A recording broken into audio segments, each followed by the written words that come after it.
RMC Estelle Midi. Serroussi n'a pas tout compris. Bonjour Vincent. Bonjour Estelle, salut tout le monde. Et aujourd'hui, Vincent, vous ne comprenez pas pourquoi on demande une trêve des grèves pour les Jeux Olympiques. Oui, Tony Estanguet, le président du comité d'organisation des Jeux Olympiques, demande une trêve des grèves pour les JO. Alors lui, les JO n'ont même pas commencé, il est déjà en burn-out. C'est un enfer, il n'y a qu'à écouter sa dernière interview. Là, je n'en peux plus. Je suis en bout du rouleau. J'ai envie de rentrer, me foutre mes savates et terminer bonsoir. Le mec fait du canoë, il a traversé des torrents, des cascades, et c'est les JO qui l'ont coulé en 3 semaines. En plus, il bosse avec Hidalgo. Putain, t'imagines un peu la violence du truc ? Non, parce qu'elle doit proposer des nouvelles épreuves, elle aussi. On fait une course de vélib pour les JO ? Ta gueule, Anne, ta gueule. Bon. Mais vous comprenez quand même qu'on ne veuille pas de grève pour les JO. Oui. Ah, très bien. Mais en même temps, c'est tellement tentant, Estelle. C'est tellement tentant. Mais même moi, j'ai envie de faire grève juste pour faire chier le gouvernement. J'ai envie. Pendant les JO, on n'entendra pas la Marseillaise, on entendra ça. Nos revendications, avoir plus de pognon. On l'aura pas dans le fion. Ah oui.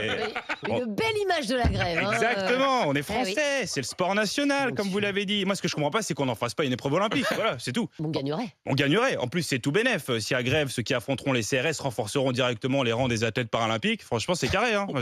Vous êtes inquiet pour les Jeux, Vincent ? Mais arrêtez d'appeler ça des jeux, Estelle. Parce que tous les jours, il y a un problème. C'est prison break, le truc. Je veux dire, on nous annonce que les transports vont être bloqués, qu'il y aura des grèves, que les balcons vont s'effondrer, qu'on va se faire agresser. T'as le mec du saut à la perche qui va arriver. Désolé, je peux pas concourir. On m'a volé ma perche dans le métro. Enfin voilà. Tu sens que le gouvernement a tellement peur. Je pense que c'est eux qui vont conduire les trains en cas de pépin. On va revoir Elisabeth Borne, contrôleuse SNCF. Elle va être là. Manu, chope le Ouigo là. Il y a plus de conducteurs. Ça va être marrant ça aussi. Vincent, dans l'émission, on s'est aussi demandé si on pouvait rester avec la même personne toute sa vie. Qu'en pensez-vous ? Peut-on rester en couple toute sa vie ? Oui. C'est pas obligatoire d'être heureux, bien sûr.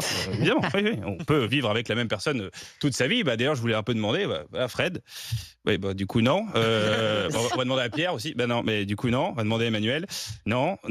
Estelle. Ouais, non. C'est bien, vous parlez d'un sujet que vous maîtrisez, en tout cas. Ça fait plaisir. Mais Vincent, ça existe quand même de trouver l'amour. Oui, bien sûr. Et pour certains, c'est pas faute d'avoir essayé. T'as déjà vu Pierre sur la plage de Copacabana, là ? Il arrive en chantonnant. Il repère une nana, il la drague, et là, la meuf lui dit... Tu vas être mon ami. C'est dur, C'est dur pour Pierre. Aïe. C'est pour toi, ça. C'est pour moi aussi, oui. On est dans la même team. Vous pensez pas qu'on peut rester avec la même personne toute sa vie ? Écoutez, il y a 2 catégories, Estelle. Il y a ceux qui sont lucides et qui ne croient pas en l'amour éternel, et il y a les femmes. Voilà. Demande à un homme qui est en couple depuis 20 ans si ça se passe bien. Il te répond, t'as l'impression qu'il a des brûlures à l'estomac. Ça se passe bien ? Ouais.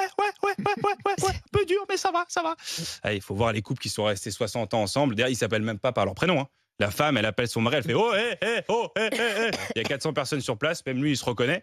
D'ailleurs, tu le vois dans les surnoms qui se donnent, les couples. Avant, c'était mon cœur, mon amour. 40 ans après, t'as vu comment ils s'appellent, les couples ? C'est mon compagnon de route. Ça veut dire qu'on n'a pas niqué depuis 15 ans, faut le savoir. Et puis, il faut voir leur conversation aussi. Putain, mais qu'est-ce que tu fous, bordel ? Tu me chies dans les bottes, Vincent. Où sont les voitures ? Elles sont dans ton cul.